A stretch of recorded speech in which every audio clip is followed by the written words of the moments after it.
한번 자신에게 한번 이렇게 물어볼까요?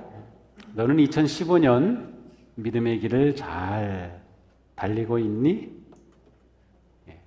답이 어떻게 나오나요? 그럼 나 잘 달리지. 아니면 너무 힘들다. 좀 쉬고 싶다. 너 좀 다른 길로 벗어난 것 같아.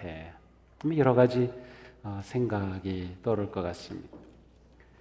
히브리서 12장에서 이 히브리서 기자는 믿음의 삶을 경주라고 말합니다. 믿음의 경주라고 합니다. 그러니까 우리는 지금 믿음의 삶을 살아갈 때 이것은 마치 운동선수가 달리기를 하는 것과 같습니다. 글쎄요, 단거리보다는 좀 장거리, 마라톤과 같은 그러한 개념이 더 가까이 이렇게 이해가 되는 그러한 경주자입니다. 근데 11에서 11장에서는 우리가 잘 아는 훌륭한 믿음의 선조들의 그 리스트가 쫙 나옵니다. 이처럼 훌륭한 믿음의 선조들이 있었다고 하는 것을 말해준 히브리서는 이어서 바로 우리도 믿음의 길을 달려가는 경주자다라고 말씀하는 겁니다. 이처럼 훌륭하게 믿음의 길을 달려간 우리의 믿음의 선조들이 있지, 우리도 지금 그 길을 달려가고 있다라고 말씀하는 거죠. 그러면서 우리가 이 길을 달려가고 있는 것은 단지 우리 혼자 외롭게 가는 길이 아니라 이미 이 길을 달려간 믿음의 선조들이 우리를 지켜보고 있다. 허다한 증인들이 우리를 보고 있으며 우리를 격려하고 있다라고 하면서 믿음의 길을 걸어가고 있는 성도들에게 용기를 북돋아주고 희망을 갖게 해줍니다. 우리가 가는 믿음의 길, 이것이 경주라고 하면 우리는 이 경주에서 반드시 승리해야만 합니다. 이 경주에 우리는 이겨야만 합니다. 지금은 경주를 잘하는 것 같은데 중간에 낙오할 수는 없는 일이죠. 근데 오늘 본문에서는 이 믿음의 경주를 잘 할 수 있는 매우 중요한 원리들을 가르쳐 주고 있습니다. 첫 번째 믿음의 경주를 잘 할 수 있는 원리는 내려놓음의 원리입니다. 1절에 이렇게 말씀합니다. 모든 무거운 것과 얽매이기 쉬운 죄를 벗어버려라. 갖가지 무거운 짐, 얽매이기 쉬운 그 죄를 벗어버려라. 자, 경주를 하는 사람은 경주에 맞는 복장을 하고 경주에 임합니다. 달리기를 하는 사람이 두꺼운 외투를 입고 머리에다가 아주 아름다운 장식을 하고 그렇게 달리기를 할 수는 없어요. 달리기는 하겠지만 제대로 뛸 수가 없는 거죠. 아주 복장이 간편해야 합니다. 바로 그 말입니다. 무거운 짐, 얽매이기 쉬운 죄를 벗어버리라는 겁니다. 내려놓으라는 거죠. 그것을 다 내려놓고 가벼운 영혼과 마음으로 달려가라고 하는 것입니다. 우리의 믿음의 길을 잘 경주하기 위해서는 잘 내려놓아야 합니다. 잡지 말아야 할 것 붙잡고 계속 그것 때문에 그냥 달리지 못하고 얽매이지 말라는 것입니다. 죄의 습관에 빠져서 믿음의 길을 달려가는 것에 방해를 받지 말라는 것입니다. 아마 우리 삶을 스스로 생각해 본다고 하면 내가 믿음의 경주를 하는데 방해가 되는 짐이 있을 겁니다. 얽매이기 쉬운 죄가 있을 겁니다. 그것이 가정의 문제일 수도 있고 경제적인 문제일 수도 있고 건강의 문제일 수도 있고 무엇이든 많은 것들이 우리를 무겁게 하고 얽어매고 있어요. 근데 그 모든 것들을 예수 그리스도 안에서 내려놓아라. 내려놓아라. 그래야 우리는 가볍게 뛰어갈 수 있다는 거죠. 우리의 얽매이기 쉬운 죄를 벗어버린다고 하는 것은 끊임없는 회개의 영성으로 살아가는 것을 말합니다. 우리가 회개할 때 우리의 영혼은 가볍게 경주를 달려갈 수 있는 것입니다. 회개가 믿음의 경주를 잘 달리게 하는 겁니다. 그러므로 우리의 신앙의 회개는 정말 중요합니다. 사실 우리는 회개라고 하는 말을 그렇게 좋아하지는 않습니다. 하나님 앞에 내가 무엇인가 내 그릇됨과 죄와 더러움을 내려놓고 기도하고 용서를 구하는 것을 인정하는 것을 우리는 그렇게 쉽게 즐겁게 하지는 않아요. 그런데 회개가 빠진 신앙은 생명력이 없어요. 회개가 빠진 신앙은 나아가지를 못해요. 회개는 우리에게 아주 중요한 것입니다. 믿지 않은 사람들은 우리를 보면 이상할 겁니다. 쟤들은 무슨 죄가 저렇게 많아? 또 용서해달라고 하고 맨날 저래. 그런데 그게 우리의 진짜 모습이에요. 부끄러워할 게 아니에요. 그래요. 우리는 회개하는 사람. 그것이 우리의 믿음의 경주를 가능하게 하기 때문이죠. 그러므로 우리를 얽어매는 무거운 짐과 죄를 완전히 벗어놓고 내려놓는 그러한 내려놓음의 과정을 지속적으로 우리 가운데 반복해야 하는 것입니다. 잘 내려놓으면 잘 달릴 수 있는 것입니다. 아마도 이 아침에 우리가 하나님 앞에서 내려놓아야 할 것들이 많이 있을 겁니다. 그냥 그거 다시 붙잡지 말고 이 시간 성령님께서 내 속에 너 이거 내려놔야 되지 않겠니? 라고 말씀하시는 것이 있으면 과감하게 내려놓으세요. 그거 다시 붙잡고 주님 조금만 기다리세요. 제가 다음 주에 좀 결정할게요. 하지 마시고 내게 감동을 주실 때 즉각적으로 반응하는 거죠. 두 번째 원리는 무엇인가요? 2절에서 말씀하죠. 믿음의 주요 온전케 하시는 이인 예수를 바라보자. 믿음의 주요 온전케 하시는 분 예수를 바라보자. 두 번째 원칙은 바라봄의 원칙입니다. 믿음의 경주를 잘 하려면 내려놓을 뿐만 아니라 바라보아야 합니다. 누구를 바라보나요? 믿음의 주를 바라보라는 거죠. 예수님이 우리의 믿음의 주가 되시기 때문에 그분을 바라보아야 합니다. 여기서 주라고 하는 이 단어는 주님이라고 할 때 그 단어와는 다른 단어입니다. 그래서 히라보로 다른 단어로 되어 있어요. 여기서 주라고 하는 의미는 선구자, 앞서가는 자라고 하는 의미를 가지고 있습니다. 믿음의 경주를 할 때 앞서가시는 예수님을 바라보라는 것이에요. 앞서가시는 예수님. 이것이 우리 신앙생활에 굉장히 중요한 원칙입니다. 예수님이 나 앞서가시기 때문에 그 주님을 바라보는 거죠. 예수님은 나를 따라오너라 하고 우리를 다 제자로 부르셨어요.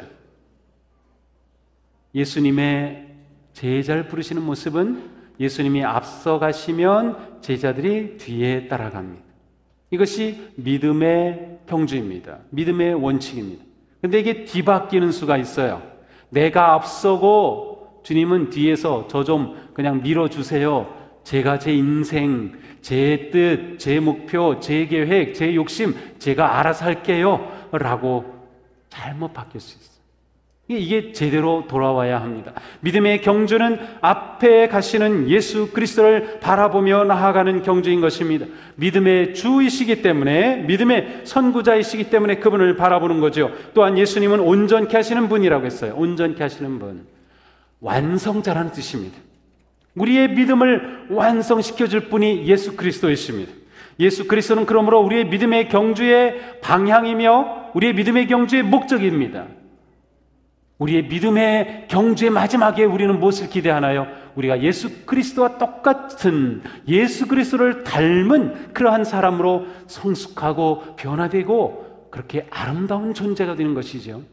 예수님은 우리의 믿음의 경주의 방향이며 또한 목적이 되시기 때문에 그분을 놓치지 말라고 말씀합니다. 또한 예수님은 우리의 본을 보여주시기, 우리에게 본을 보여주시기 때문에 로마서 8장 29절에는 우리가 예수님의 형상을 본받게 하시려고 하나님께서 예수님을 맏아들로 보내주셨다고 말씀합니다. 예수님을 맏아들로 보내주셨기 때문에 우리는 다 예수님의 동생과 같습니다. 그래서 큰 형님이신 예수님을 바라보고 그대로 따라하도록 하나님께서 예수님을 보내주신 거예요. 예수님은 우리의 구원자 되실 뿐만 아니라 우리가 살아갈 믿음의 길에 본이 되어 주신다라고 하는 의미를 가지고 있는 것입니다. 신앙생활의 궁극적인 목표는 바로 예수 그리스도를 닮아가는 것이죠. 우리가 거룩하게 변화되는 것이죠. 바로 예수님을 닮아가는 거예요. 예수님이 우리의 앞서가시는 형님이시고 우리의 앞서가시는 완성자이시고 우리의 앞서가시는 선구자이시기에 그분을 바라보라고 말씀합니다. 영어 성경으로는 예수님께 내 눈을 고정시켜라 이렇게 말씀했어요. fix라는 단어를 써요. 완전히 딱 못을 받듯이 예수님께 딱 고정시키라고 말씀하고 있습니다. 사진을 찍는 분들이 즐겨 사용하는 기법 가운데 하나가 아웃포커싱이라는 것이 있어요. 초점 흐리기입니다. 초점 흐리기. 그럼 무엇인가 하면 어떤 사진 보면 아주 찍으려고 하는 대상은 선명한데 주변은 그냥 허옇게 아주 희미하게 나온 사진들이 있죠. 주변은 희미하기 때문에 그 피사체가 아주 선명하게 두드러집니다. 그게 초점 흐리기입니다. 그렇지만 거꾸로 말하면 초점을 더 정확하게 하는 거죠. 자, 이게 믿음의 경주에서 예수님을 바라봄의 원칙과 같습니다. 우리의 눈은 예수 그리스도께 초점을 딱 맞추게 될 때 주변이 흐려집니다. 근데 이게 거꾸로 되면 위험합니다. 예수님은 우리의 시야에서 흐려지고 다른 것들이 자꾸 선명해지면 육의 욕망과 육신의 자랑과 세상의 탐욕과 온갖 교만과 그런 모든 것들이 자꾸 우리의 삶에 들어오게 되는 거예요. 내 눈에 자꾸 그것만 들어오게 되죠. 예수님이 흐려지게 되죠. 이것은 거꾸로 된 거예요. 예수님을 바라본다는 것은 예수님께 초점을 딱 맞추게 될 때 다른 것들이 흐려지는 겁니다. 내 인생에서 예수님만이 선명해지는 겁니다. 예수님만이 분명해지는 겁니다. 그래서 그 예수님을 바라보며 믿음의 경주를 달려가는 것이죠. 세 번째 원칙은 인내의 원칙입니다. 히브리서 기자는 인내로서 우리 앞에 당한 경주를 하며 라고 말합니다. 인내로서. 이 경주는 인내함으로 완주할 수 있기 때문입니다. 인내가 아니고서는 믿음의 경주를 완주할 수 없습니다. 히브리서 10장 36절에 말씀합니다. 너희에게 인내가 필요함은 너희가 하나님의 뜻을 행한 후에 약속하신 것을 받기 위함이라. 인내가 필요함은 하나님의 약속하심을 받기 위함이라. 믿음의 경주를 완주하여 하나님이 약속하신 그 상급을 받으려면 인내해야 한다라고 말씀하고 있습니다. 인내가 상급을 얻게 합니다. 로마서 5장 4절에도 말씀하죠. 인내는 연다는 소망을 이룬다. 결국 인내가 소망을 완성합니다. 인내로서 우리는 하나님께서 완주자에게 주시는 그 놀라운 상급을 누리게 된다는 것입니다. 그러므로 우리는 이 믿음의 경주에서 인내함으로써 이 경주를 승리로 이끌게 되는 것입니다. 그러므로 믿음의 경주는 빨리 달리는 것보다 끝까지 달리는 것이 더 중요합니다. 빨리 달리는 것보다 완주하는 것이 더 중요합니다. 때때로 우리는 빨리 달리는 사람을 봅니다. 부럽습니다. 아, 저 사람 어떻게 저렇게 빨리빨리 막 다 그냥 그렇게 잘하고 잘 되는 것 같고, 그러나 인생은 마지막 골라인 종착지에서 드러납니다. 우리의 믿음의 경주는 끝까지 완주하는 겁니다. 이 완주의 길을 가셔야 됩니다. 지금 이렇게 믿음의 길을 걷고 계시죠? 끝까지 걸으셔야 됩니다. 여기에는 우리 가운데 한 사람이라도 낙오자가 생기면 안 됩니다. 끝까지 완주하는 거죠. 어제 17사단에 있는 그 신병교육대에서 장병 세례식이 있었어요. 바로 이쪽 그 송내 지나자마자 있는 17사단입니다. 거기 중앙병원 앞쪽에 거기 신병교육대가 거기도 있더라고요. 근데 전부 그 구중대라고 하는데 한 180명쯤 되는데 그 중에서 106명이 세례를 받았어요. 놀라셔야 됩니다. 106명이 세례받았어요. 와, 이렇게 돼요. 왜 놀라야 하나요? 한국의 청년들의 복음화율은 4%입니다. 한국 청년들 100명 중에 4명만 교회 다닙니다. 정말 심각하죠. 그런데 그 젊은이들이 군에 들어왔는데 50% 이상이 세례를 받는다니. 그러니까 놀라셔야 됩니다. 놀랄 일입니다. 근데 거기 군종 장교로 계신 그 대위 대위인데 그분이 세례를 다 받고 나서 선포한 후에 손을 들라고 하더니 따라하게 합니다.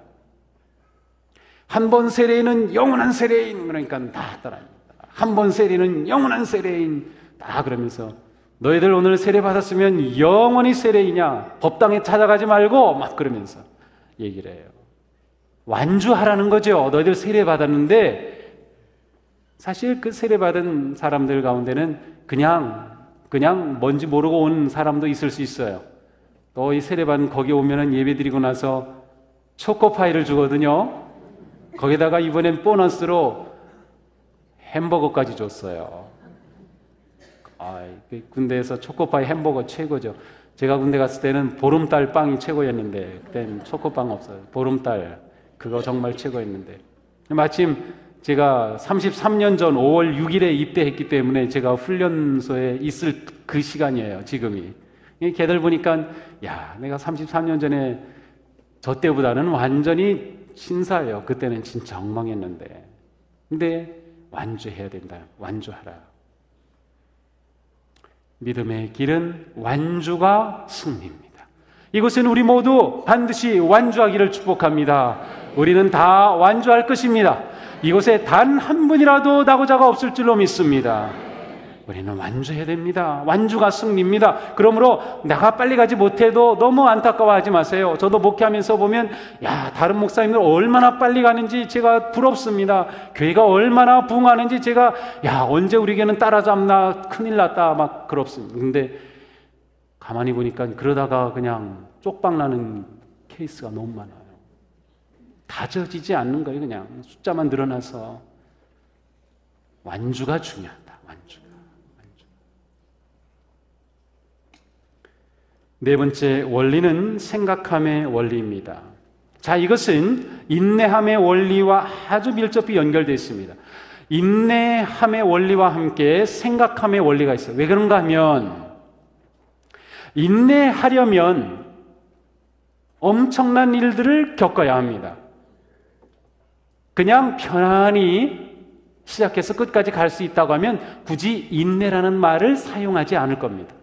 거기 인내가 뭐가 필요해요? 그냥 생활하면 되는 건데, 그냥 편히 가면 되는데. 그런데 믿음의 경주는 처음부터 끝까지 쫙 평탄대로가 아닙니다. 많은 일들을 만납니다. 많은 어려움에 빠집니다. 때로는 절망스러운 일을 만나기도 합니다. 고통을 겪기도 합니다. 소망이 사라지기도 합니다. 두렵기도 합니다. 떨리기도 합니다. 걱정스럽기도 합니다.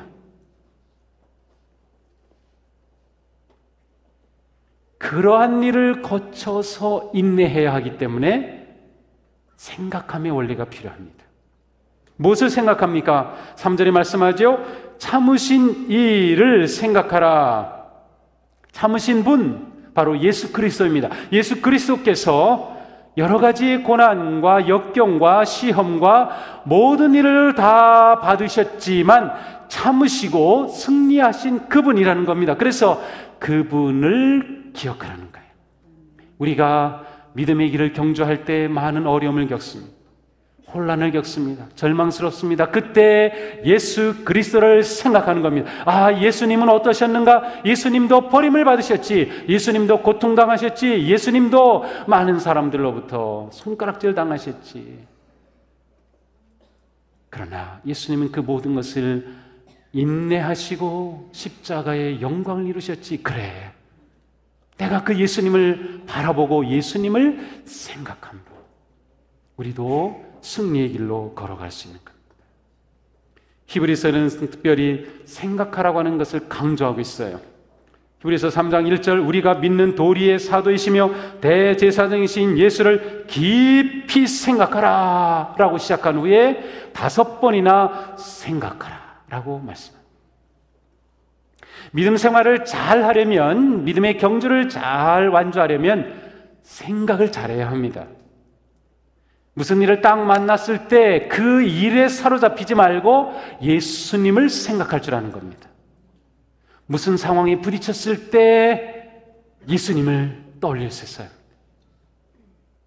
예수님은 우리의 모든 삶의 길을 이미 가셨고 그 길을 승리하셨고 그래서 우리에게 그 뒤를 따라오라고 하는 거예요. 그래서 우리는 그 예수님을 바라보며 주님을 생각하며 인내함으로 믿음의 경주를 승리하게 되는 것입니다. 지금 처한 상황이 어렵습니까? 예수님을 생각하시기 바랍니다. 아무도 나를 이해하지 못하는 것 같습니까? 예수님을 생각하시기 바랍니다. 우리에게는 예수님밖에 없어요. 예수님밖에 없어요. 그 예수님을 생각하고 바라봄으로 우리는 믿음의 경주를 완주하게 되는 것입니다. 다섯 번째는 훈련의 원리입니다. 이것은 우리가 이와 같은 고난과 역경을 당할 때 어떠한 눈으로 보느냐는 것입니다. 예수님을 생각할 뿐만 아니라 내가 당하는 이 고난을 어떤 눈으로 보느냐. 5절부터 쭉 이어서 가장 큰 분량으로 오늘 본문에서 말씀합니다. 여러분은 하나님께서 여러분을 향하여 자녀에게 말하듯이 하신 이 권면을 잊었습니다.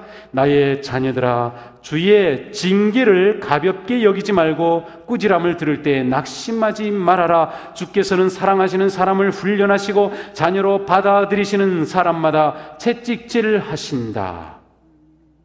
그러면서 히브리서 기자는 이렇게 권면합니다. 주께서 여러분을 훈련하시거든 그것을 견뎌내십시오. 하나님께서는 자녀에게 대하듯이 여러분에게 대하십니다. 부모가 훈련하지 않는 자녀가 무슨 자녀이겠습니까? 모든 자녀가 받는 훈련을 여러분이 받지 않는다고 하면 여러분은 사생아이지 참 자녀가 아닙니다. 우리가 읽은 성경에서는 징계라고 되어 있죠. 부모가 징계하지 않으면 그 자녀는 참 자녀가 아닙니다. 부모는 자녀를 사랑하기 때문에 징계합니다. 근데 사실 이 징계라고 한 단어는 부정적인 뉘앙스가 아주 강합니다. 그래서 무슨 죄에 대한 벌과 같이 느껴지는데 이 징계라고 하는 단어가 훈련이란 뜻이에요. 훈련, 수련이란 뜻이에요. 그래서 새 번역에서는 훈련이라고 다 번역해 놨습니다. 우리가 믿음의 경주를 하면서 겪는 모든 어려움들을 하나님은 우리를 위한 훈련으로 만드십니다. 훈련으로 사용하십니다. 그것이 내 잘못 때문에 온 것일 수 있고 다른 사람의 잘못 때문에 온 것일 수 있고 원인도 모르게 내게 다가는 어려움일 수도 있고 죄 때문에 온 것일 수 있고 하나님이 의도적으로 허락하신 고난일 수도 있어요. 그것이 무엇이든 하나님께서는 우리의 삶에 일어나는 모든 역경과 고난과 아픔과 문제들을 자녀를 위한 훈련으로 사용하신다. 왜 그런가요? 그렇게 해서 우리를 그리스도를 닮아가도록 성숙시키는 겁니다. 우리가 어찌 훈련받지 않고 성숙할 수 있겠습니까? 우리가 훈련 없이 어떻게 잘할 수 있겠습니까? 믿음의 길을 경주하며 갈 때 우리는 하나님이 나를 사랑하시기 때문에 나를 자녀로 생각하시고 받아주셨기 때문에 나에게 일어나는 모든 일은 하나님의 훈련이구나. 하나님을 사랑하는 사람들, 곧 하나님의 뜻대로 부르심을 받은 사람들에게는 모든 일이 협력해서 선을 이룬다는 것을 압니다. 그래요. 우리는 하나님의 사랑받는 자녀이고 하나님은 우리를 사랑하시기 때문에 모든 일이 우리를 위해 선을 이루시는 은혜의 도구가 된다. 그러므로 이 시간도 주님에 대해 의심하거나 또는 주님에 대해 원망스럽거나 주님에 대해서 말할 수 없는 그러한 이해할 수 없는 그러한 아픔으로 씨름하는 분들 계시다면 한번 이 말씀을 신뢰하고 그 하나님을 다른 눈으로 보시기 바랍니다. 하나님은 나를 사랑하셔서 나에게 징계를 허락하신 거구나. 나는 사랑받는 아들이고 사랑받는 딸이구나. 이와 같은 눈으로 우리는 믿음의 길을 완주할 수 있습니다. 그리고 이렇게 완주할 때 우리는 영광스러운 그리스도의 모습으로 성숙하고 변화되며 마침내 하나님의 그 복된 나라에 하나님과 함께 영원한 생명과 기쁨과 평안을 누리는 그 길에 이르게 될 줄로 믿습니다. 자, 믿음의 경주는 현재의 삶입니다. 현재 우리는 이렇게 살아가는 것입니다. 이 길을 끝까지 완주하는 복된 성도들이 되시기를 축복합니다. 우리에게 하나님께서는 선한 뜻을 가지고 계시며 복된 계획을 가지고 계시며 우리를 놀라운 생명의 길로 인도하시는 선하고 좋으신 하나님이시다. 그 믿음이 분명하여서 우리의 삶, 우리가 들어선 이 믿음의 길 중단하지 말고 포기하지 말고 벗어나지 말고 끝까지 완주하여 승리하는 그런 복된 주님의 선하고 아름다운 성도들 되시기를 예수 그리스도 이름으로 축복합니다. 기도하겠습니다.